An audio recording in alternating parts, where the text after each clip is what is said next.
Hi friends, இன்றைக்கி என்ன ரெசிபின்னு பார்த்தீங்கன்னா, ஒரு உருளைக்கிழங்கு வச்சு சட்டுன்னு அதே சமயம் ரொம்பவே டேஸ்டியாக ஹெல்த்தியாக எப்படி செய்யலாங்கிறத வாங்க வீடியோக்குள்ளே போய் பார்க்கலாம். அதுக்கு முன்னாடி என்னோடய சேனலை இப்போ தான் பார்க்குறீங்கன்னா ப்ளீஸ் சப்ஸ்கிரைப் பண்ணிவிட்டு பாருங்கள். 2 உருளைக்கிழங்கு எடுத்து வச்சுருக்கேன்.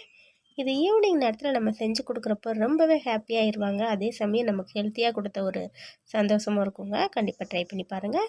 உருளைக்கிழங்கு தோல் நீக்கிட்டு இந்த மாதிரி பாக்ஸ் ஷேப்பில் ஒரு ஸ்கொயர் ஷேப்பில் கட் பண்ணி எடுத்துக்கலாம். இப்போ இதை தண்ணி ஊற்றி நம்ம வாஷ் பண்ணிக்கலாம். பாருங்கள், வாஷ் பண்ணி எடுத்துட்டேன்.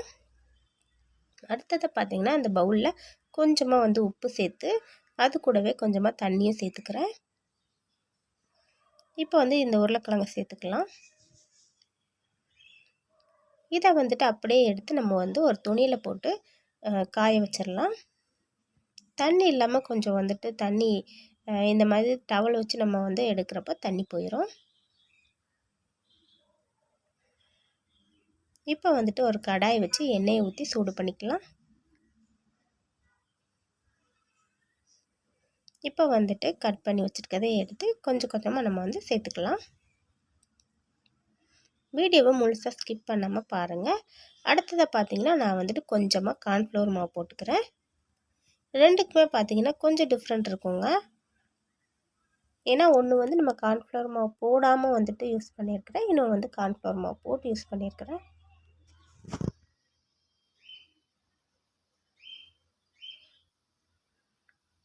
அடுப்பை நல்லா சிம்மில் வச்சு வறுத்தெடுங்க. இல்லாட்டி வெளியே மட்டும் கருகுன மாதிரி இருக்கும், உள்ளே வெந்திருக்காது. பாருங்கள், எடுத்துகிட்டேன். அடுத்ததை இந்த கார்ன்ஃப்ளவர் மாவு போட்டு வச்சோல்ல, இதை சேர்த்துக்கிறேன்.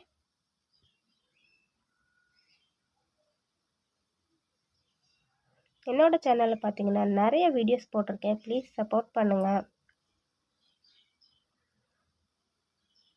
இப்போ பாருங்கன்னா தேங்காய் எண்ணெய் தான் சேர்த்துருக்கேன். அதனால தான் நுரையாக இருக்குது. ஆனால் தேங்காய் எண்ணெயில் நம்ம செய்கிறப்ப கொஞ்சம் ஹெல்த்தியும் கூட. இப்போ பாருங்கள், அதை விட இது பார்த்திங்கன்னா நல்லா கிறிஸ்பியாக இருந்துச்சு, மொறுமொறுப்பு தன்மையாகவும் இருந்துச்சு. ஏன்னா இது கார்ன்ஃப்ளவர் மாவு போட்டிருக்கனால அந்த மாதிரி இருக்குது. மற்றபடி எந்த டிஃப்ரெண்ட் இல்லை. ஸோ உங்களுக்கு விருப்பம் இருந்தால் சேர்த்துக்கலாம், இல்லாட்டி நீங்கள் சும்மா நார்மலாகவே போட்டுக்கலாம். அது உங்களுடைய விருப்பம். அடுத்ததாக பார்த்திங்கன்னா கொஞ்சமாக மிளகாய் தூள் சேர்த்துருக்கேன். அப்புறமா கொஞ்சம் பெப்பர் சேர்த்துருக்கேன். அப்புறமா உப்பு. இதெல்லாம் சேர்த்து நல்லா கலந்து விட்டுக்கலாம்.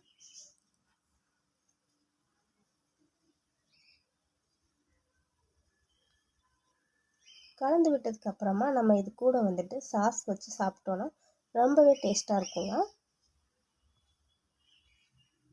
இது ஒரு ஸ்நாக்ஸாகவும் சாப்பிட்டுக்கலாம். அப்படி இல்லைன்னா நீங்கள் சாப்பாட்டுக்கு சைடிஷாக கூட நீங்கள் பயன்படுத்திக்கலாம். குழந்தைங்களுக்கு இப்படி ஒரு சாஸ் வச்சு கொடுத்துட்டா ரொம்ப விரும்பி சாப்பிடுவாங்க. இந்த வீடியோ பிடிச்சிருந்தா ப்ளீஸ் லைக் பண்ணுங்கள், ஷேர் பண்ணுங்கள், கமெண்ட் பண்ணுங்கள்.